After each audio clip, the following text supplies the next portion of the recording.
Hi. So today I'm pretty pissed off, um, sad because I got stood up. Um, this girl was supposed to show up about an hour ago, and then I checked, and she either deleted me or blocked me because her message thing was not there anymore, and and she hasn't shown up. So I got stood up. I kind of like didn't want to get my hopes up because I didn't want to get let down, but I sort of did get my hopes up, and now I am let down. And I feel kind of shitty. Um, and basically, like, I'm just thinking, I don't even know why my mind went to this place, but I was thinking, why is everybody in my family, like, so emotionally unstable and, like, emotionally unwell?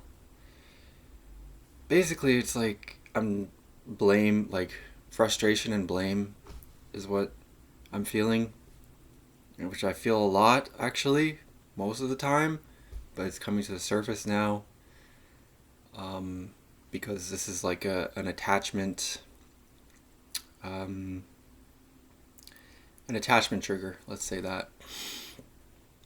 But um, yeah, my family has never been emotionally stable, so that's what I'm going to talk about. That's My family has never been emotionally stable my entire life, and it took me till I was an adult to figure that out, really, you know. And when you're a kid and your parents and your family are not emotionally stable, you're basically always on the back foot for the rest of your life, like the rest of your life. Like, um, maybe in the future that could change. I don't want to be completely pessimistic, but I want to be at least accurate to say that, um, in my experience, I always was trying to figure out what the F was wrong, and, you know, trying to make people feel good, and just basically trying to, like, live a natural life, but it was never allowed. So, uh, yeah, it's just like you're screwed up basically. Like like I feel screwed up. Like you're just screwed up uh, when your family's emotionally unstable. And you have all these like traumatic things happening, and your dad's not. You don't have a dad, or he comes and goes, or there's a violence, or you get abused at home, and you get neglected. And I'm speaking about all things that happened to me.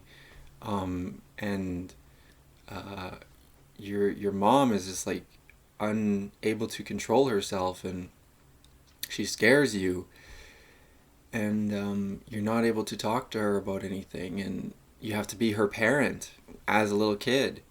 Like that's like the most horrible scenario, because um like those parts of your brain, I think, that are supposed to develop normally, um they don't really develop normally. Like the attachment parts, or like the emotional parts, don't really develop normally. So you feel like not really a human. Like you feel like you're trying to like fit in with other people, or like figure out um, other people so that you can fit in, so that you can feel good, in some way. But it's never really satisfying. It never really works. Like that's the weird part about it, is like it never really works, because you're on the back foot. You're coming from a place of like manipulation, basically. Like when I was a kid, I had to manipulate in order to survive. So I had to lie a ton. Mainly just lie about how I was feeling is the main thing. And I had to lie to everybody. It was like across the board. And so, deep inside, I felt really screwed up because I was basically like not able to be truthful ever, only to myself kind of, but that's like really repressive. It really like shoves everything down, and it's like a deep place where you're trying to like figure things out, but it's like you need to be able to express that like to the out, it has to like make a full expression to the outside world so that it can kind of mingle with outside energy and basically align in a way. Like I don't know how else to say that without sounding all new agey or whatever.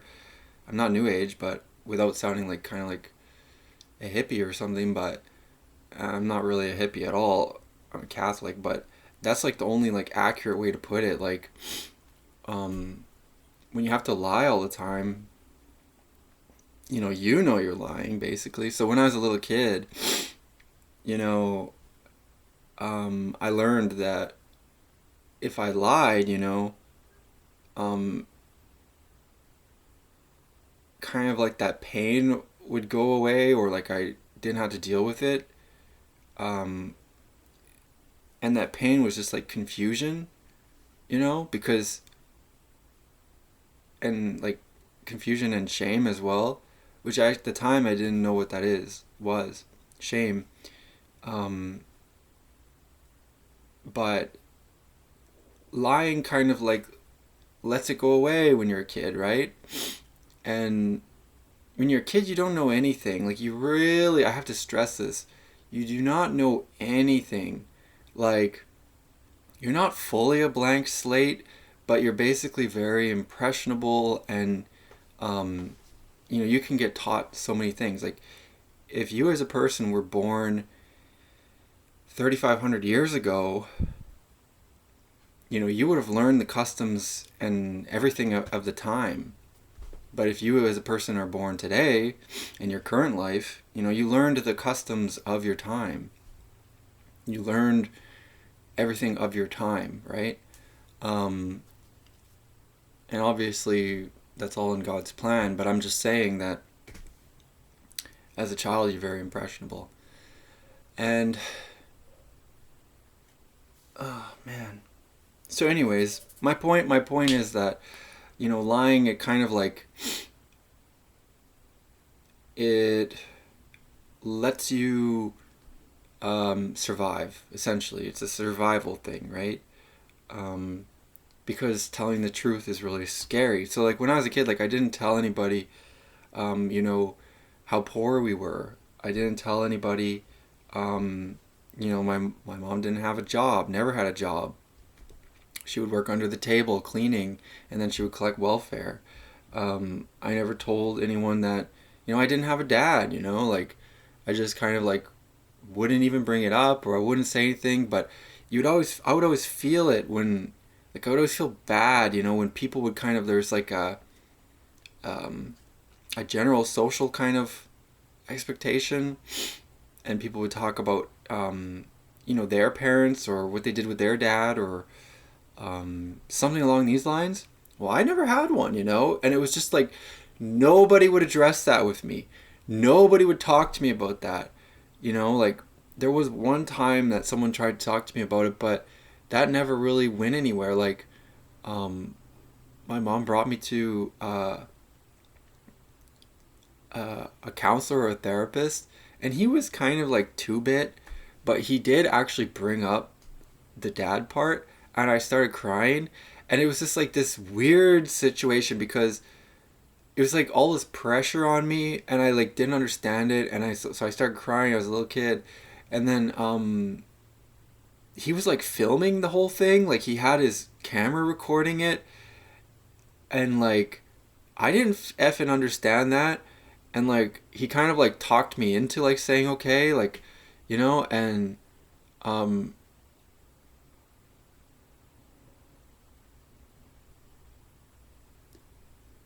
it was just weird because so I started crying about that, but it felt like he was like manipulative to get me to cry, and it felt like he wasn't actually trying to help or anything or understand or ask any proper questions. It was just like this weird manipulation. And um yeah, and he was like some sort of therapy student. And yeah, that was like kind of like the only time anybody ever asked me about not having a dad. And then for the rest of my time, my life, nobody brings it up, no one says anything. But I would also lie too, so that's where I can't even really remember a lot of this stuff. But I would also kind of like lie as well, like um,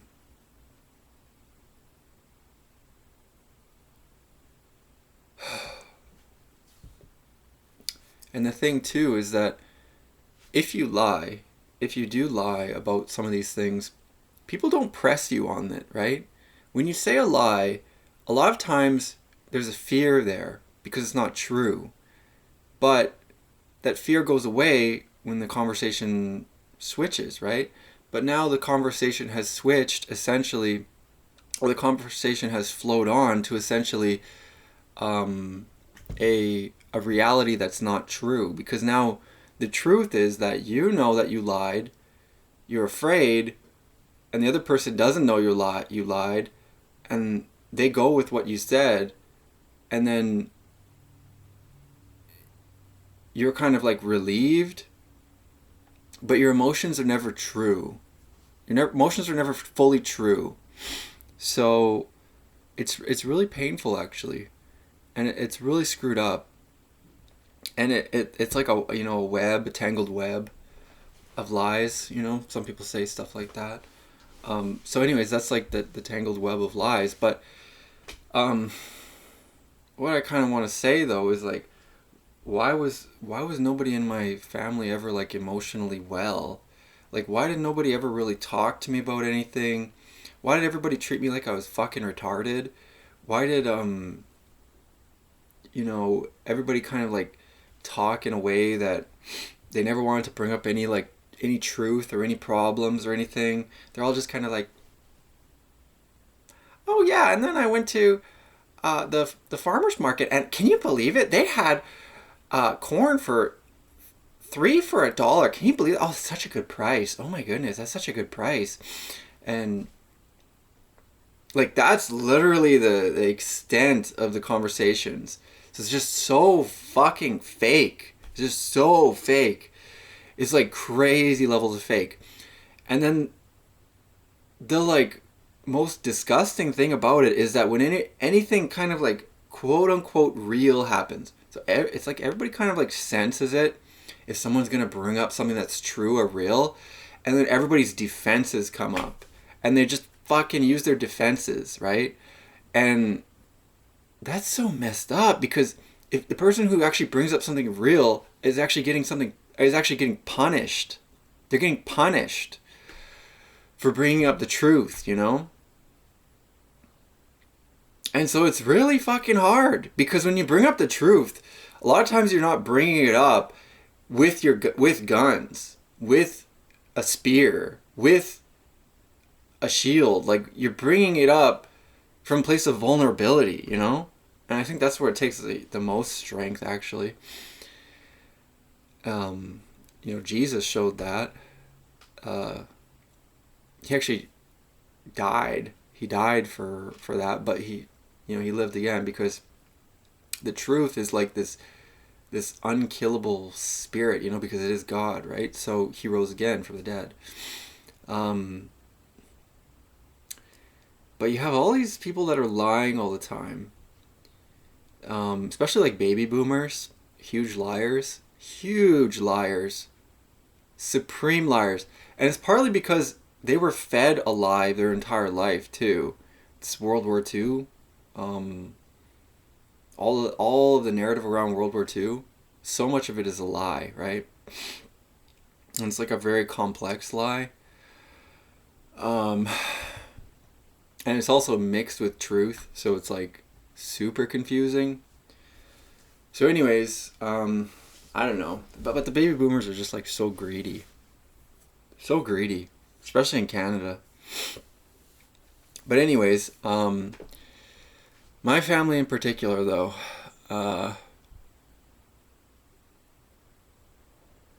yeah, so it makes me angry actually, because I kind of think to myself like, you know, I learned about psychology, I learned about these different things, and so I sort of learned what children need. And children need, they need like safety, they need connection, they need love, they need their emotions to be acknowledged uh, and handled. Like handled. Um, what's a better way to put that instead of handled? Children need their emotions to be um, like you can handle it. That's a better way to put it. Like the parent can handle their baby's crying. Do you know what I mean?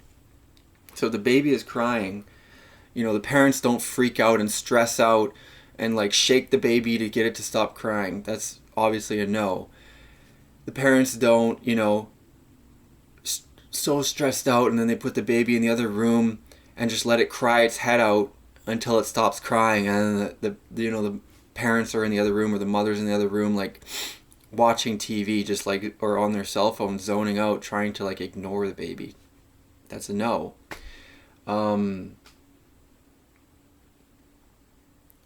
So there has to be that connection, like the parent has to come and soothe the baby or the child. Excuse me. And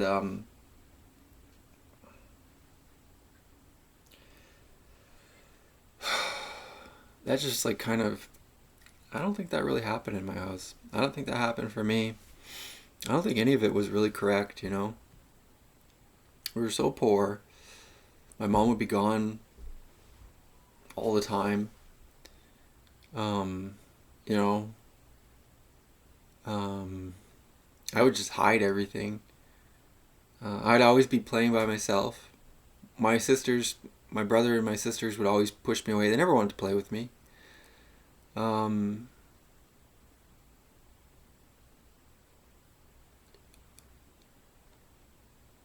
no one would take the time to really talk to me or explain anything to me. They wouldn't take the time to read to me. Um, I used to, when I was a teenager, I used to tell my mom, "Can you read to me?" And I'd say this every month or every day for months. "Can you please read to me?"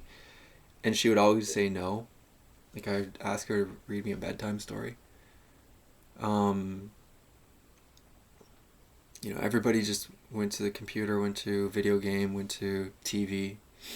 That was constant. Um, so basically, it was just, I'm describing what they would call like a toxic household, or like a narcissistic family environment, or like narcissistic parent. And it was just a fucking disaster. Like, that's such a disaster to grow up in a house like that. That's such a fucking disaster.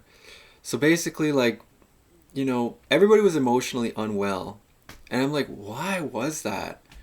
But who I blame, and, I don't really feel good saying that or this, but I want to be kind of factual and accurate at least. I blame my mom. I blame my mother.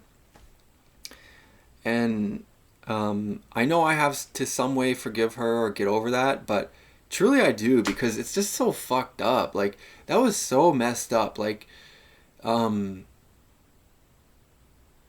you know, it shouldn't have been like that, and like she was the direct cause of it. But then now here's the thing where it gets difficult, and where I have to start like defending her in some way, is like, well, my dad wasn't there. And it's like, okay, well, why wasn't my dad there? Oh, well, his dad was an alcoholic. He was the 10th of 11 kids, and his mom died young. He's Native, and he's always complaining about racism. He said everybody was racist to him back in the day. And,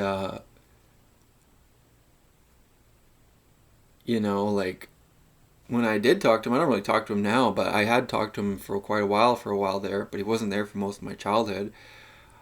I was like talking to him about something, and he was just like not really giving me any kind of response. I said, "Are you like a stone? Like, are you like a stone, like emotionally? Like, do you have any emotions?" And he was just like this.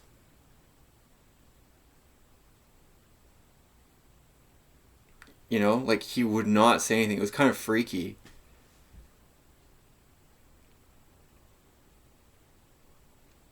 Then if you like would agree, if you would follow his narrative and agree with him about everything, oh yeah, he'd love to talk. He'd tell you all about, you know, how he's the victim and everything, but it's like, what the fuck is that? That's fucked up. Like, that is, all of that's fucked up. Like, I have had such a difficult childhood. Do I go around, like, well, maybe I used to, actually. But now, I'm trying, you know, like, you know what I'm saying? Like, I'm really trying here. I'm really fucking trying to, like, fix stuff. And, you know, sorry for all the language, but I'm really trying, like, to fix things and to do good and everything, but that's like, it's like almost impossible. Like, it's like so difficult. It's like almost impossible because the emotion part of your brain, it has to be connected to like the thinking part, you know what I mean? It has to be, because if you don't have like that emotion part connected, and like you don't, you know, feel that kind of like at ease and goodness and everything, if you feel like you're in fight or flight or freeze or fawn all the time, you know, you can kind of operate with that thinking part, but you're just very logical, you're very calculating, you're, everything about you trying to protect you all the time. It's also trying to manipulate, and it's like, uh, it makes things so difficult to live like that. It's so difficult because I don't fucking feel that normal. I don't feel that normal. You know what I mean? Like, and I would say also that I haven't really been living that normally as well. Like, so everything kind of is reflected in that, like your emotional wellness. You know what I mean? And I also don't want to, like, I'm very tentative and careful about using these terms. I don't like using terms like I don't even like using the terms like emotional wellness, journey, um, uh, all this kind of shit or stuff in the therapy and psychology realm. I'm really careful about using it because it pisses me the fuck off. It really does piss me off, because you get these people that they're all trying to use it to talk about themselves. And they're all trying to like work the world in using your vulnerability, using your energy. You know, a vulnerable person has energy. And that energy, it's like it has an effect on those around us. It has an effect on people where they want to work it. They want to grab onto it. They want to take a piece out of here, and then they want to like say how it fits in with all their other pieces. They want to, you know, correct you. They want to fix you. They want to do all these things. And maybe it's not coming from a bad place, but it can be coming from a very dangerous place. And what I mean by that is like, these people have other views too, you know? And a lot of times their views are wrong. They're stupid. They're, I would say, outright evil. Like, you know, some of these therapists, you know, they like don't believe in God. You know, they believe in like, you know, all these liberal ideas like, all we need is just more love. We can bring everybody here to our country. We just need to love everybody. Meanwhile, it's like getting fucking silently invaded by Muslims or East Indians, Muslims, you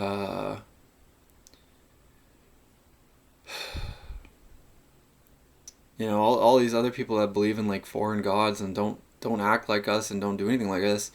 And it's like, now you're somehow supposed to be on board with everything else they think because you were vulnerable and you told them about this.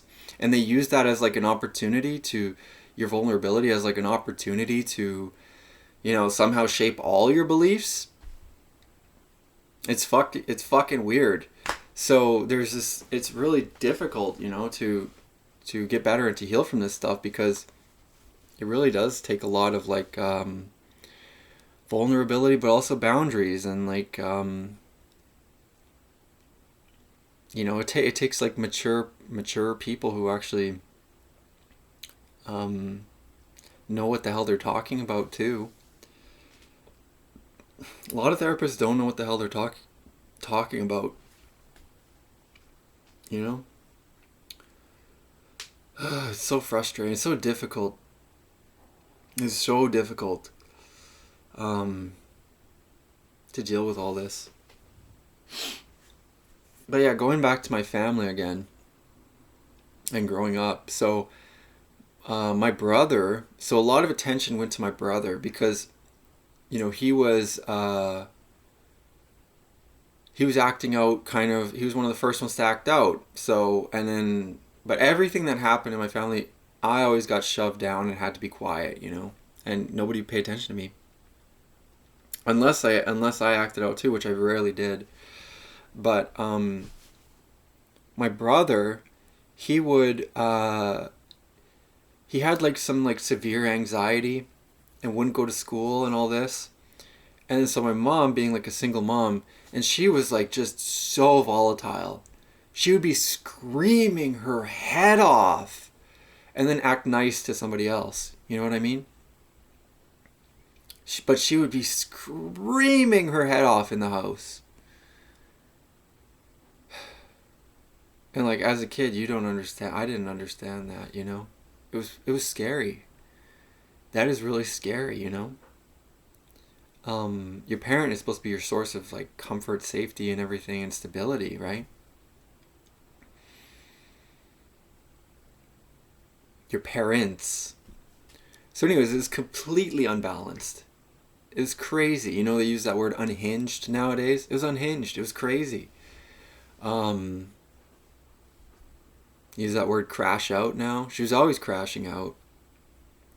And it wasn't even like a crash out today. Today's crash outs are nothing. You know, when people say someone's crashing out, that's nothing. They're not crashing out. A real crash out, if you've ever seen that, you'd be scared. You'd be fucking scared. But then again, I was a little kid, so things, and it was my mother, so things do seem amplified.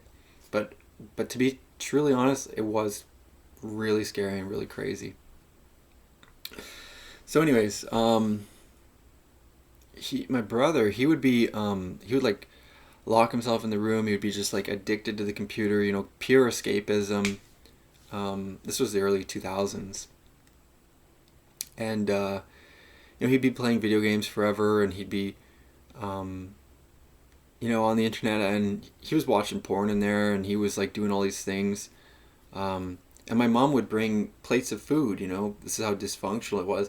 She would bring plates of food, big plates of like spaghetti or whatever she'd made, and he would open the door just wide enough for the plate to pass through, and he would take it, and then, you know, an hour later or like whenever later, he would pass the empty plate back out there from this dark room. And then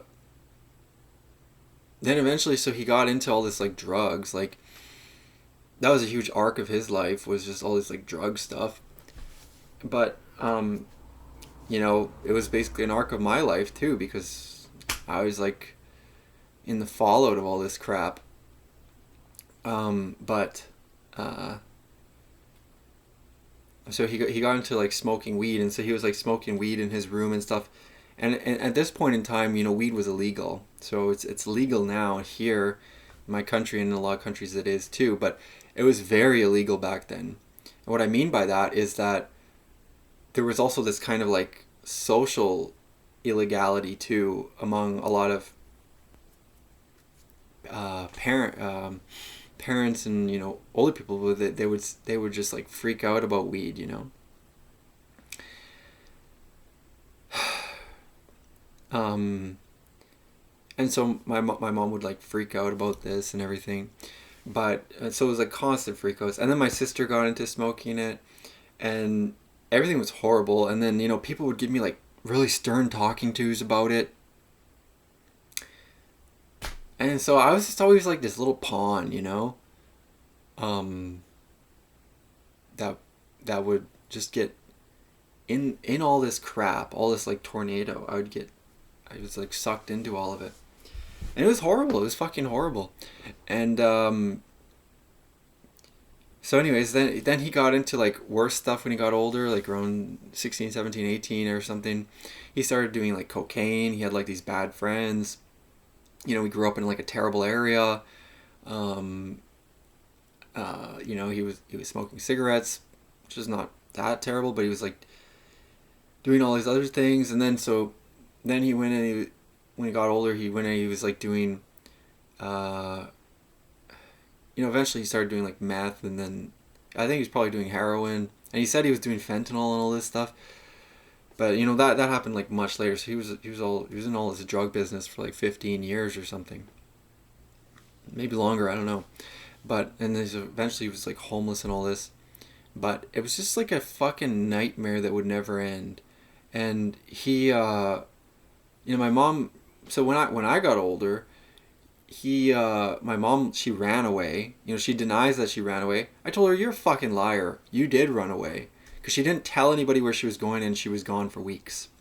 But at this point, my brother was on drugs, like very heavily, like addicted to meth and stuff. And so everything was chaos. So she was gone. And then I was getting older, and I was I would just ignore everything. You know what I mean? I would just be in my room. I'd play video games. I'd watch YouTube. I'd watch porn. I'd jerk off. I'd do all this stuff. And I was content doing this because I didn't have to deal with any of this other crap. And I was just surviving, and I had a job, I was always very like, what would you call that? Ambitious in a way. But I always felt horrible because it was always squandered, and I could never get anywhere. I always would blame myself. I could never fully get anywhere, but I had all these ambitions because in my mind, my brain was like trying to like save me the whole time. And so how could I have saved me? Like through like all this like self-improvement and like all this like, all this stuff, right? And you're very vulnerable to all this stuff when you're young too. So like self-improvement and whatever, all that stuff. And so I was like into that. And then I would like I would just like do everything by myself basically. And I'd go skateboarding and I'd do all this like stuff. But I had like no real support, and all my friends, quote unquote friends, I'm sure they had their own problems, but I would hide everything from them, everything like kind of serious, and probably they had maybe a lot of stuff from me too. I don't know, but it was it was pretty toxic as well. So then. Then I would.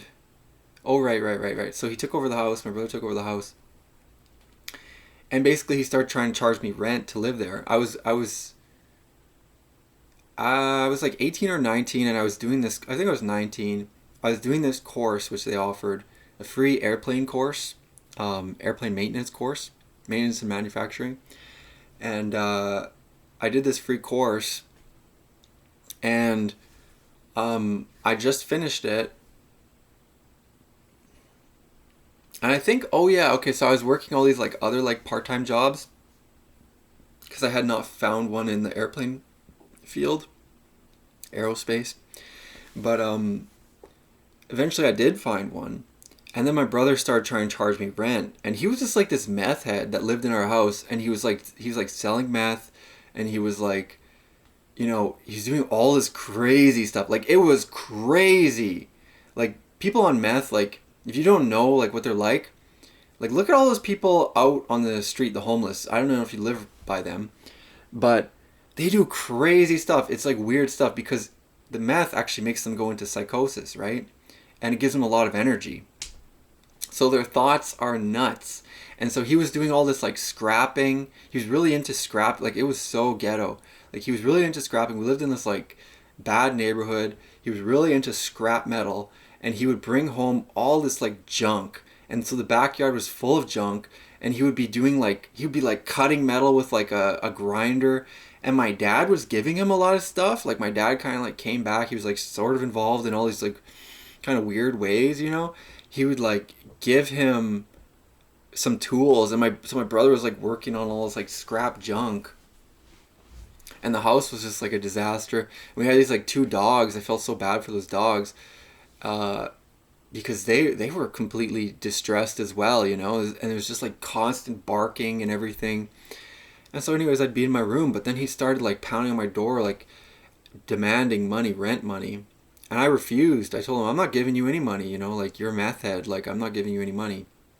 He's like 7 years older, so he would have been around like 26. And so he started trying to get tough with me. And me and him almost had like a big fight in the backyard. And then my dad was there and he broke it up and he took me away. And said that I could come live with him. So anyways, I went and lived with my dad. But my dad, he's a broken man too, so I pray that he would come to Jesus, and you know what I mean? And I don't really even know how I feel about him. Like, I don't feel good about him, that's for sure. But it's weird. It's like he was trying, but he was trying with like he could never really do it. He could never really be loving or anything like that. And he could never really be like a good father figure. I think he tried though, at some points, but that was a fucking insane mess. You know what I mean? My life growing up, so it was just so embarrassing, so shameful, and so now I still feel angry about it. I still feel like why was nobody emotionally well? Like, what makes me angry about it is because I kind of like think about these things, and I think like, well, there's books out there, there's therapists out there. These books have been around for a long time. Therapists have been around for a long time, and for me, I always thought it was kind of like this like psychology thinking thing. Like, if people just thought, they'd kind of understand. Because I at the time, and this is all new stuff, really. It's been around, but it's really now more mainstream in a new way.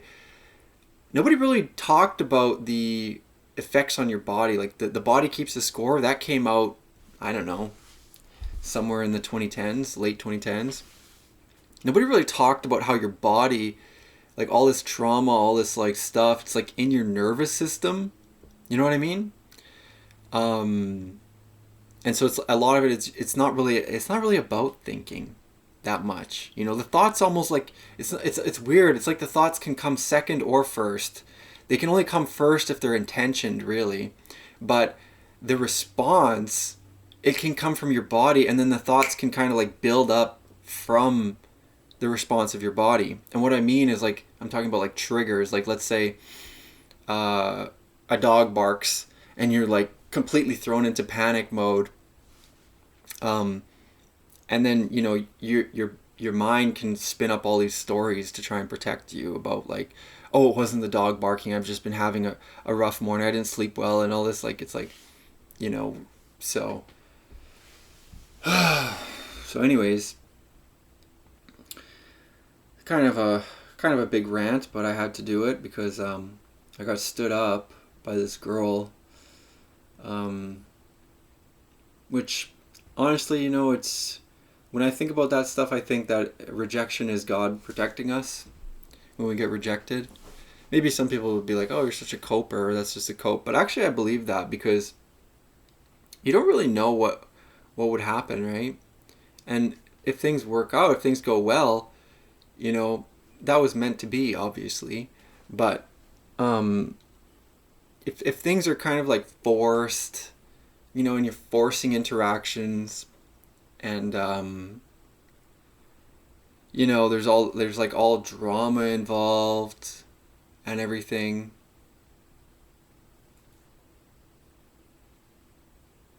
that could just like hurt you further, really. So rejection, it hurts, but it's all part of God's plan, really. And we don't really know God's plan. So just thank God always. I thank God always. Even though it's painful and I don't understand it, But yeah.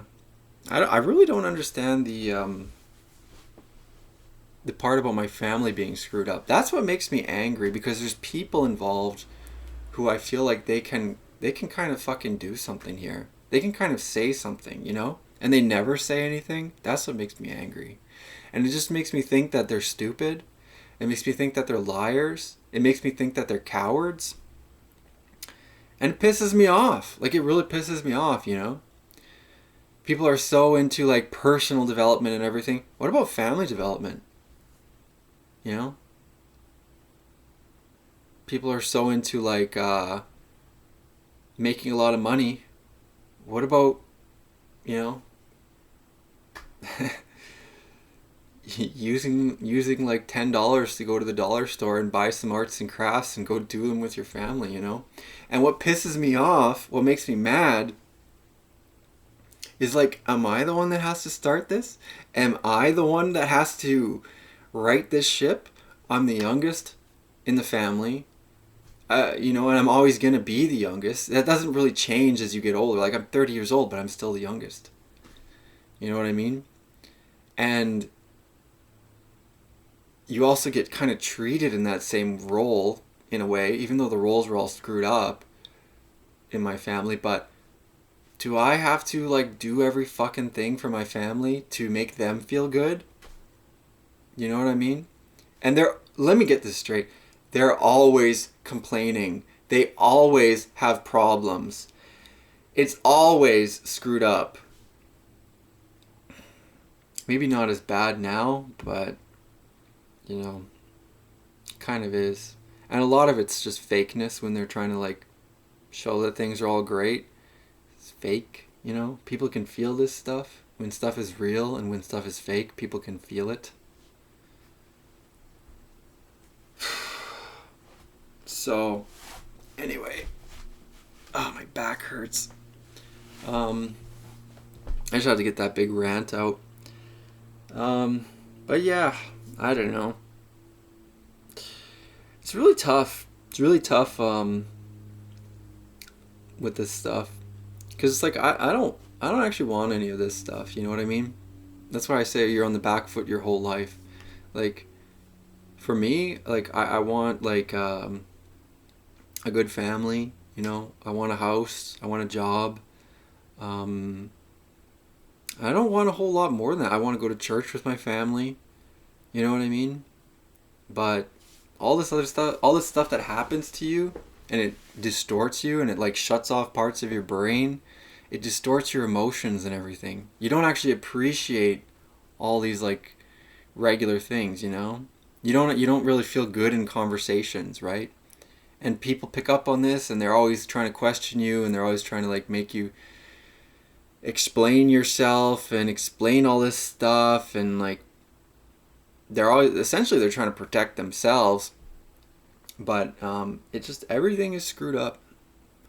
Everything gets screwed up when you have complex PTSD or childhood PTSD. Everything gets screwed up when all this stuff happens. And also we have to acknowledge the world is screwed up, right? You know, there's millions, maybe a billion, I don't know how many people, but there's millions of people that have horrific lives, horrific childhoods, horrific things happen to them, you know? Toxic shame, toxic narcissism from their parents, toxic friendships, toxic relationships, and they're all wrapped up in it, right? And none of it's clear. None of it's clear, you know? So